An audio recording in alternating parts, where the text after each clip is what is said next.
Hello everyone, welcome to Triplace. This is Shubh Gupta here. Students, आज हम करेंगे वेक्टर्स के एमसीक्यू जो आपके फाइनेंस अकाउंट असिस्टेंट में आना है। वेक्टर टॉपिक है ना, उसके एमसीक्यू। तो फर्स्ट हमारा क्वेश्चन है, पोजीशन वेक्टर चाहिए आपको किसका? एक पॉइंट का। ये पॉइंट है, आपको इसका पोजीशन वेक्टर चाहिए।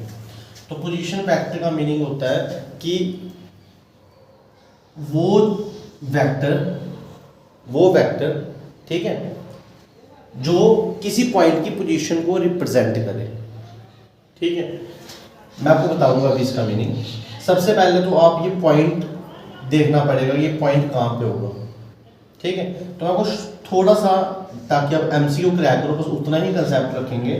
ये आपकी एक्स एक्सिस, ये वाई और ये जेड एक्सिस, ये आपका ओरिजिन। तो ये जो पॉइंट है 1 0 2, एक्स पे 1 ले रहा है, ठीक है, वाई पे ले रहा है नहीं है 0, और 2 किस पे ले रहा है? जेड पे। तो ये जो पॉइंट है वो इधर होगा, इस प्लेन पे होगा, एक्स जेड प्लेन पे इधर होगा पॉइंट। ठीक है, अब हमने इन चक्रों में पढ़ना ही नहीं है, ठीक है, क्योंकि हम एकेडमिक नहीं सॉल्व कर रहे, हमने एमसीक्यू क्रैक करने। तो जब भी आपको पोजीशन वेक्टर दिया हो तो आपने ये करना है, जो पॉइंट है उसके फर्स्ट के साथ आई लगा देना है, दूसरे के साथ जे कैप लगा देना है, तीसरे के साथ क्या लगा देना है? के कैप, और सबको जोड़ देना है। 1 इंटू आई कैप, 0 इंटू जे, 0 जे कैप, ठीक है, 2 इंटू के, ट्वाइस के कैप, 0 इंटू समथिंग खत्म हो जाता है, तो ये क्या आ जाएगा? आई प्लस ट्वाइस के कैप। तो ये ऑप्शन नंबर कौन सा है? आई प्लस ट्वाइस के कैप। सॉरी, इधर ट्वाइस के कैप होगा, तो ऑप्शन नंबर कौन सा है? डी।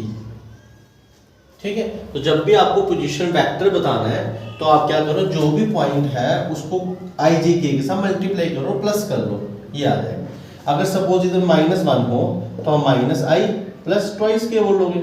अगर पॉइंट हो -1 2 3 तो आप बोलोगे माइनस आई प्लस ट्वाइस जे प्लस 3 के। ठीक है, आई होप आप फर्स्ट क्वेश्चन समझ गए होंगे कि पोजीशन वेक्टर को कैसे फाइंड किया जा सकता है। नेक्स्ट क्वेश्चन क्या है? मॉडुलस और मैग्नीट्यूड, ये दोनों एक ही चीज है। इस वेक्टर का मॉडुलस और मैग्नीट्यूड निकालो। तो बच्चों, जब भी आपको इसका मैग्नीट्यूड निकालना है तो उसका फॉर्मूला आप याद कर लो। ये जो फर्स्ट कंपोनेंट है उसका स्क्वायर करो, ये जो सेकंड कंपोनेंट है माइनस भी ले जाना है आपने अपने साथ, उसका स्क्वायर करो, और जो लास्ट कंपोनेंट है कोई भी नहीं है तो उसके बाद 1 है तो 1 भी ले जाना है, इनका स्क्वायर कर लो। तो ये फॉर्मूला है मॉडुलस का। तो ये कितना आ जाएगा? 49 4 प्लस 1, ये कितना आ जाएगा? 54। 54 को लिख सकते हैं 9 इंटू 6, 9 6 54, 9 बाहर आया तो 3 पीछे बच गया 3√6। तो ये आपका सी ऑप्शन करेक्ट है। ये आपका कौन सा ऑप्शन करेक्ट है? सी।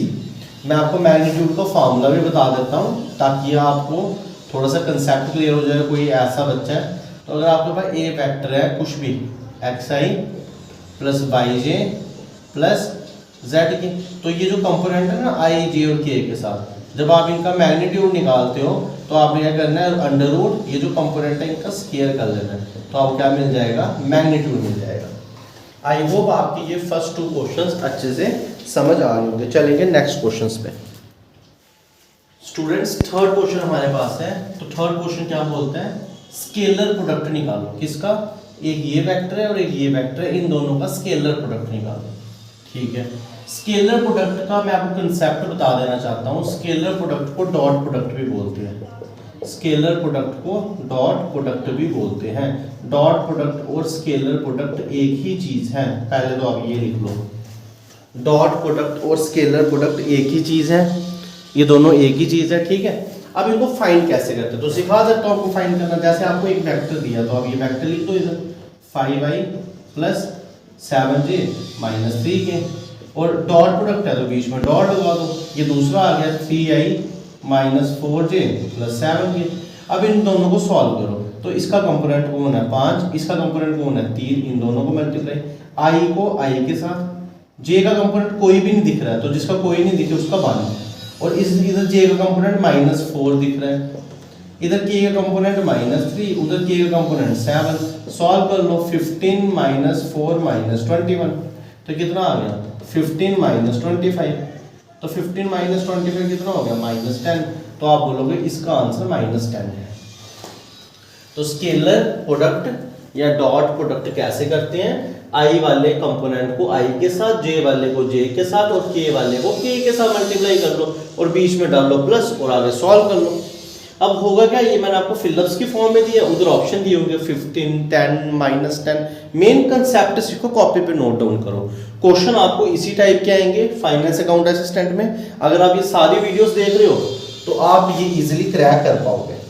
ठीक है, आई होप आपको ये चीज समझ आ गई होगी, आप स्क्रीनशॉट ले सकते हो। अब हम चलेंगे नेक्स्ट क्वेश्चन में। नेक्स्ट क्वेश्चन बच्चों कौन सा है, अगर a डॉट बी 0 है तो बताओ a is dash to b, a dot b फिर डॉट प्रोडक्ट। तो अब मैं आपको एक कंसेप्ट और समझाऊंगा। जो डॉट प्रोडक्ट होता है उसका जो फॉर्मूला होता है वो होता है a का मैग्नीट्यूड b का मैग्नीट्यूड cos थीटा, और बोल रहा है a डॉट b 0, मतलब a डॉट b 0, तो इधर 0 डाल दिया, तो ये a का मैग्नीट्यूड b का मैग्नीट्यूड cos थीटा।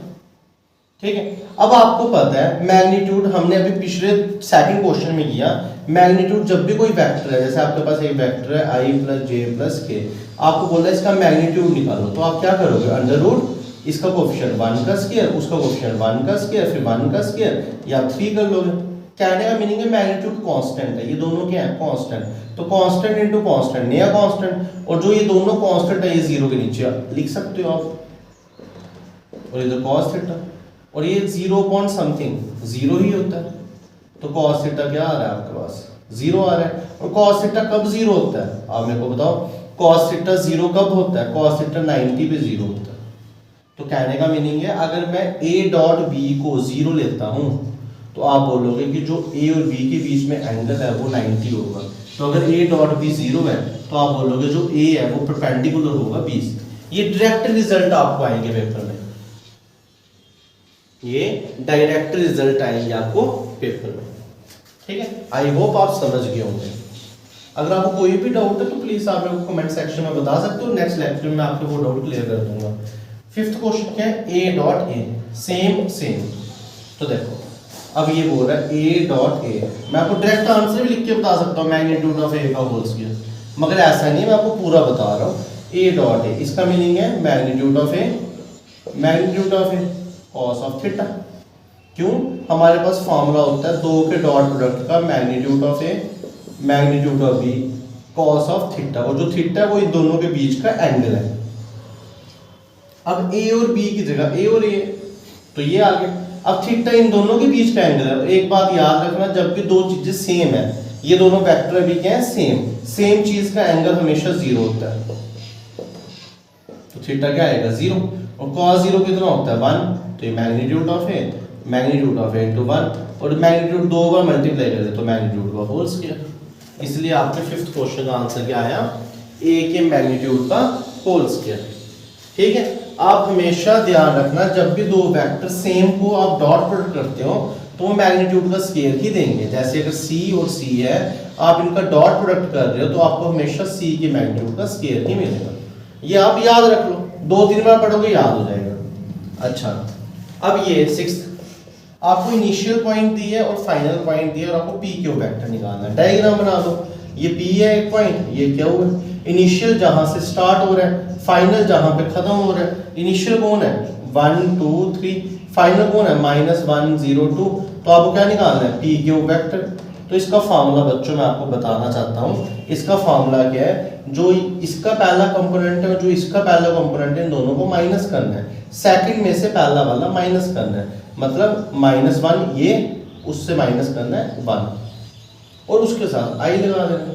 फिर दूसरे की बारी, दूसरे में कौन है 0, इधर कौन है 2, इन दोनों को माइनस करना है और j लगा देना है।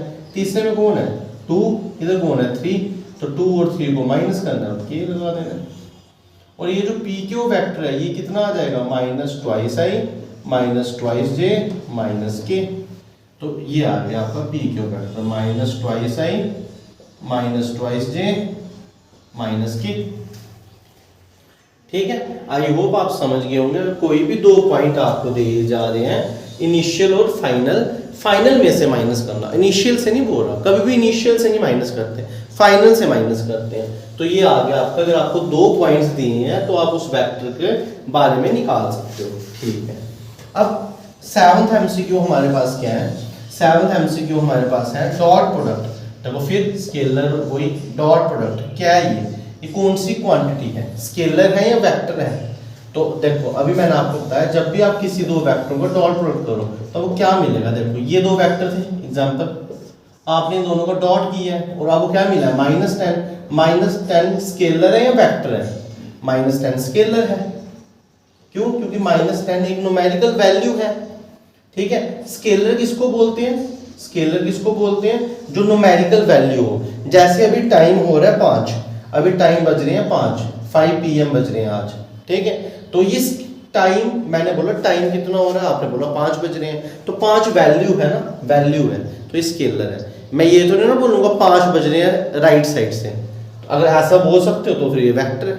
किसी की डायरेक्शन हो तो वेक्टर है, मगर इसकी डायरेक्शन नहीं है, ये टाइम है, ये स्केलर है। ठीक है, अच्छा फिर स्केलर और क्या हुआ कि स्केलर हो गया, जैसे मैं बाजार से टमाटर खरीद के लाया 2 किलो, घर वालों ने पूछा कितने टमाटर, मैंने बोला 2 kg। मैंने क्या बोला 2 kg टमाटर में लेके आया, तो क्या उनको डायरेक्शन पता चल गई कि मैं कैसे उठाए, राइट टू लेफ्ट उठाए या right to left to right उठाए, ऐसा कुछ भी नहीं है। तो 2 kg ये भी स्केलर है। जिनकी डायरेक्शन हो वो वेक्टर होते हैं, और वेक्टरों का सबसे अच्छा सिंबल आई देखिए उनके साथ लगता है। ठीक है, अब डायरेक्शन में मैं आपको एग्जांपल देना चाहता हूँ फोर्स की। फोर्स, आपने किसी को धक्का लगाया, ये आपके पास बॉक्स है, आप इसको धक्का लगा रहे हो। ठीक है, आप इसको धक्का लगा रहे हो और ये बॉक्स इधर से उठ के इधर पहुंच गया, तो किसी डायरेक्शन में गया ना, तो ये वेक्टर है। Force is a vector quantity. ठीक है, तो ये आपको कंसेप्ट ऑलरेडी इस चैनल पे डले हुए हैं, क्योंकि मैंने आपका वेक्टर नहीं पढ़ाया है, तो मैं तो फिलहाल एमसीक्यू ला रहा हूँ। अगर आपको एमसीक्यूज में कोई डाउट है तो आप पूछ सकते हो। तो डॉट प्रोडक्ट क्या है, स्केलर क्वांटिटी। क्यों, क्योंकि डॉट प्रोडक्ट आपको एक कांस्टेंट वैल्यू दे रहा है, तो जब भी कोई कांस्टेंट वैल्यू दे रहे हैं तो उसको क्या बोलते हैं, स्केलर क्वांटिटी। आई होप आपको ये एमसीक्यू क्लियर हो रहे होंगे। ठीक है, चलेंगे नेक्स्ट क्वेश्चन के पास। नेक्स्ट क्वेश्चन हमारे पास है unit vector of A vector. इस ए वेक्टर का क्या निकालना है, यूनिट वेक्टर। तो ये भी इंपॉर्टेंट क्वेश्चन है, ये भी आपको पता होना चाहिए, और आपको ए वेक्टर साथ में दिया होगा। तो बच्चों आप कॉपी पे एक फार्मूला नोट कर लो, कभी भी कोई वेक्टर है उसको यूनिट वेक्टर कब बोलते हैं। अगर किसी का मैग्नीट्यूड 1 आ जाए तो मैं उस वेक्टर को क्या बोलूँगा, यूनिट वेक्टर। अगर आप उसका मैग्नीट्यूड निकालो, वो 1 आ जाए तो वो यूनिट वेक्टर। और मैग्नीट्यूड कैसे निकालते हैं वो मैंने अभी आपको बताया, इन सब का स्क्वायर और ऊपर रूट लगा लो।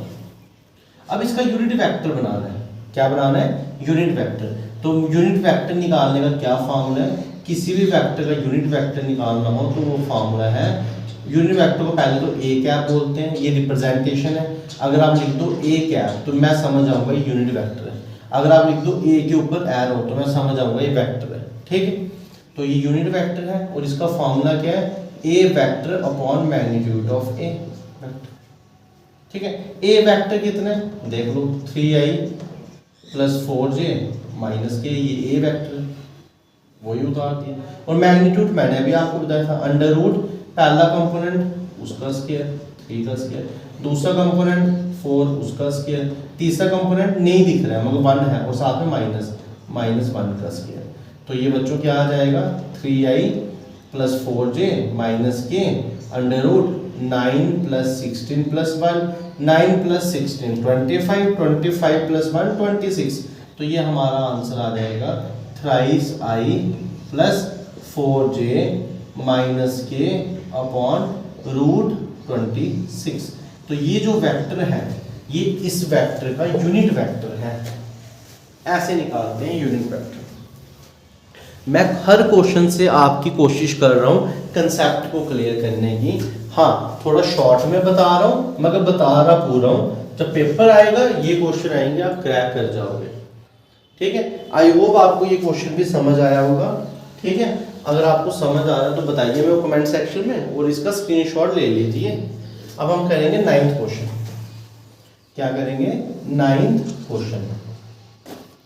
अच्छा, 9th क्वेश्चन क्या है, के कैप क्रॉस जे कैप। अब ये क्रॉस प्रोडक्ट है, जब भी दो वेक्टरों के बीच में क्रॉस आ जाए तो उसको बोलते हैं क्रॉस प्रोडक्ट। क्या बोलते हैं, क्रॉस प्रोडक्ट। मैं इसका एक सिंपल सा कंसेप्ट बताऊंगा ना, आप कभी नहीं भूलोगे। देखो, आपने एक सर्कल ड्रा करना है, कर दिया। इधर एरो डालना है, ये आई लिखना है, इधर एरो डालना है, जे लिखना है, इधर एरो डालना है, के लिखना है। ओके, फिर क्रॉस प्रोडक्ट की बात कर रहा हूँ। अगर आप आई और जे को क्रॉस करोगे के मिलेगा, के और आई को करोगे जे मिलेगा, जे और के को करोगे तो आई मिलेगा। इधर के और जे है तो आपको मिलना आई ही है। दो अलग अलग होंगे तो तीसरा वाला मिलेगा। हाँ, वो कभी प्लस हो सकता है, कभी माइनस हो सकता है। अब आप देखो अगर ध्यान से, तो के किसके पास जा रहा है? जे के पास। तो इसका मीनिंग है जो के है वो जे के पास जा रहा है क्वेश्चन के हिसाब से। मगर जो मेरे एरो है वो बोलते हैं जे को किसके पास जाना चाहिए था? के के पास। मगर क्वेश्चन क्या बोल रहा है? के कहाँ जा रहा है? जे के पास। क्वेश्चन उल्टा बोल रहा है। जब क्वेश्चन उल्टा बोल रहा है तो आपने माइनस लगा देना है। ठीक है, आई होप आप समझ गए होंगे। मैं आपको दोबारा एक एग्जांपल और बता देता हूँ, आप उसको 12th क्वेश्चन नोट कर लो। जैसे अगर आपके पास आ जाए के क्रॉस आई, तो आपने देखा के और आई है तो आपने जे लिखना है। फिर आपने डायग्राम बना ली, ये के कहाँ जा रहा है? आई के पास। डायग्राम में भी के आई के पास जा रहा है, मतलब जो ये क्वेश्चन बोल रहा है वही डायग्राम बोल रही है, तो ये तो प्लस लगेगा, प्लस जे के आएगा। प्लस नहीं भी लगाओ तो सिंपल जे के आएगा। ये क्रॉस प्रोडक्ट का तरीका करने का, ये क्रॉस प्रोडक्ट का तरीका है करने का। आई होप आप समझ रहे होंगे। फिर ये हो गया आपका 9th क्वेश्चन और ये 12th क्वेश्चन। ठीक है, 10th question. 10th question important है बच्चों, ये पेपर में आ सकता है। आपको एक वेक्टर दिया है ए, एक दिया है बी, आपको बोला है कॉस थीटा निकालो। क्या बोला है? कॉस थीटा निकालो। तो स्टूडेंट्स अभी हमने एक फॉर्मूला पढ़ा था, A dot B is equal to magnitude of A magnitude of B और कॉस थीटा।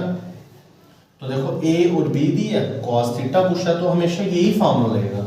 जब भी आपको एंगल पूछा हम दो वेक्टरों के बीच में, तो कॉस थीटा का ही फॉर्मूला लगाना है। अब क्या करोगे? अब इधर तक करोगे ए डॉट बी। मैंने आपको पहले क्वेश्चन में सिखाया था ए और बी का डॉट कैसे करना है। कैसे करते हैं? इधर पहला कंपोनेंट 1, इधर 3, तो इधर करना है 1 इंटू 3। इधर पहला कंपोनेंट 2, इधर 2 करना है 2 इंटू 2। इधर पहला कंपोनेंट 3, इधर 1 करना है 3 इंटू 1 इज इक्वल टू। ठीक है, अब क्या करना है? मैग्नीट्यूड ऑफ ए, इस ए का मैग्नीट्यूड करना है। तो ए का मैग्नीट्यूड क्या आएगा? अंडर रूट पहले का स्क्वायर 1 का स्क्वायर 1, 2 का स्क्वायर 4, 3 का स्क्वायर 9, तो ये आ गया 4 प्लस 9। आई होप आप समझ रहे होंगे अगर आप शुरू से लेक्चर देख रहे हो तो। फिर इसका स्क्वायर 9, इसका 4, इसका 1, तो 1 प्लस 4 प्लस 9, और साथ में बैठा है कॉस थीटा। साथ में ऊपर से कौन बैठा है? Cos theta. आई होप आपको इतना क्लियर हो गया होगा। अब क्या करोगे? अब इसको सॉल्व कर लो। ये 3 और ये 4, 4 प्लस 3 7, 7 और 3 10। ठीक है, और ये कितना बन रहा है? 14। ये भी कितना बन रहा है? 14, और ये बन रहा है कॉस थीटा। 14 14 रूट कैंसिल हो गया तो 14 आ गया कॉस थीटा। 14 आया इधर बेस में, तो 10/14 is equal to cos theta. तो 2 5 जा और 2 7, तो इसका आंसर आएगा 5/7। कॉस थीटा किसके इक्वल है? 5/7 के। ऐसे ऐसे क्वेश्चन बच्चों पेपर में आ सकते हैं, ऐसे ऐसे क्वेश्चन पेपर में आ सकते हैं। आई होप आप इनको समझ रहे होंगे, और अगर आपको कोई भी डाउट है तो प्लीज आप मेरे को पूछ सकते हो। ठीक है, अच्छा अब हम चलेंगे नेक्स्ट क्वेश्चन पे। ये क्वेश्चन है, ये भी इसी का ही है भाई, छोटा भाई। ठीक है, क्या बोल रहा है? एंगल निकालो ए और बी के बीच में। मैंने बोला जब भी एंगल पूछा हो तो हमने कॉस थीटा चल जाना है। तो A dot B is equal to magnitude of A magnitude of B और साथ में कॉस थीटा।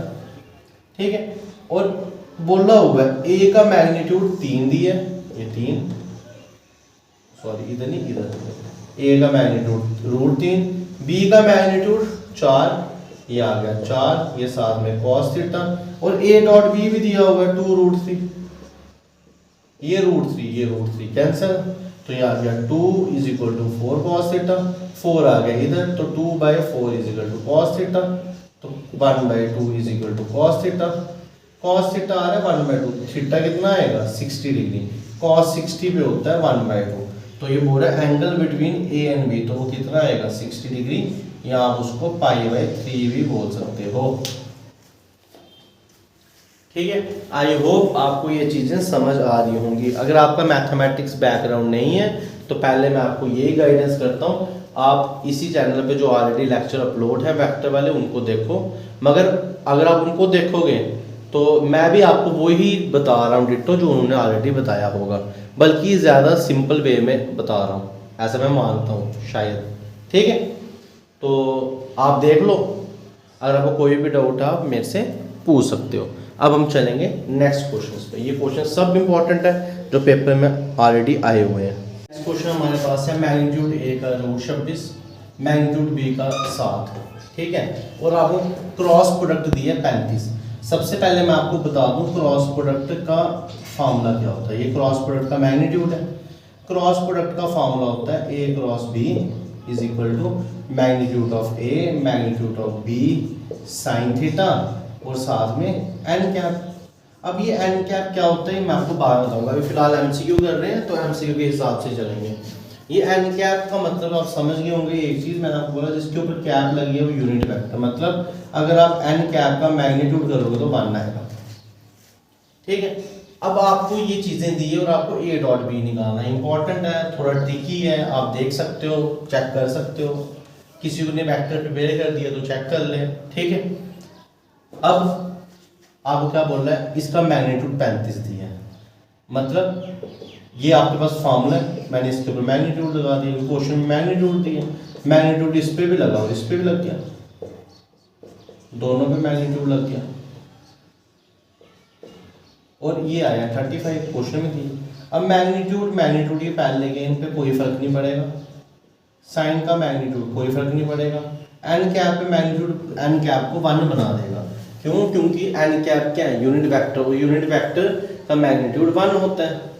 अब इसमें ए और बी भी डाल दिया तो ये आ गया 35। ए और बी है रूट 26, बी कितना है 7 साइन थीटा। तो साइन थीटा किसके इक्वल हो गया 35/7 इंटू रूट 26।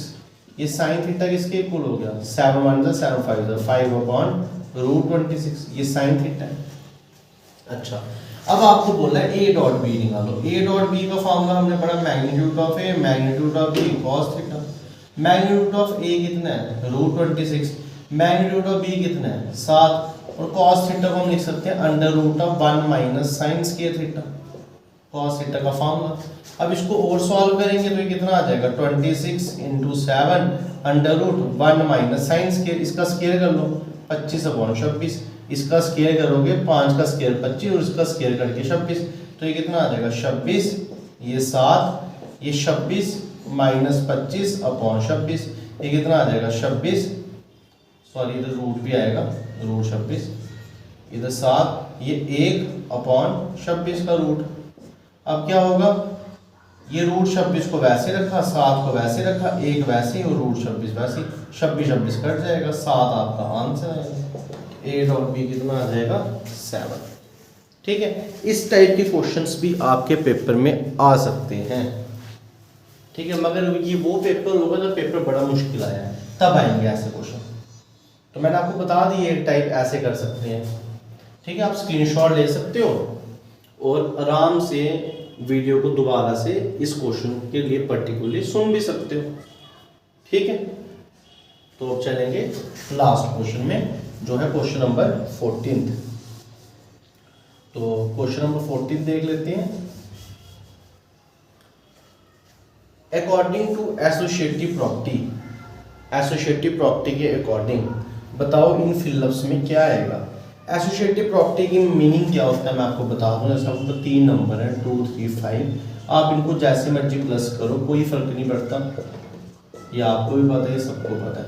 तो यही एसोसिएटिव प्रॉपर्टी है, 3 नंबर्स को जैसे मर्जी ऑपरेशन लगाओ। अब एडिशन का ऑपरेशन है ना, प्लस कर रहे हैं तो कोई फर्क नहीं पड़ता, तो वही है इधर। मतलब ये 3 नंबर जो इधर 3 नंबर है, जैसे इधर 3 नंबर है वही उधर भी होने चाहिए। तो कहने का मीनिंग है 2 की कॉरस्पॉन्डिंग 2, 3 की कॉरस्पॉन्डिंग 3, 5 की 5, वही ए की कॉरस्पॉन्डिंग ए और बी की कॉरस्पॉन्डिंग बी। तो इधर इन्होंने ऑप्शन दिए हैं कौन सा होगा, तो बी और ए होगा, पहले में बी दूसरे में ए। सिंपल क्वेश्चन था। ठीक है, आई होप आप समझ गए होंगे। तो ये आपके एमसीक्यूज हैं। अब मैं आपको इसी फैक्टर के कल एक और लेक्चर डालूंगा जिसके अंदर आपके और एमसीक्यूज होंगे, ठीक है। उसके बाद जितने भी टॉपिक्स हैं, आपका 6 मार्च को एग्ज़ाम है फाइनेंस अकाउंट असिस्टेंट का, तो मैं आपके जितने भी टॉपिक हैं सबके एमसीक्यू एटलीस्ट आपको 20, 25, 30 ये प्रोवाइड करूँगा। ये वो एमसीक्यूज हैं जिनके चांस बढ़े आने के, ठीक है। तो आई होप आपको लेक्चर अच्छे से समझ आई होगी। और कोई भी डाउट है कमेंट सेक्शन में बताइए, कल के लेक्चर में बिल्कुल उसके बारे में मैं आपको अगली अपनी वीडियो में बता दूंगा। Thank you students, have a nice day.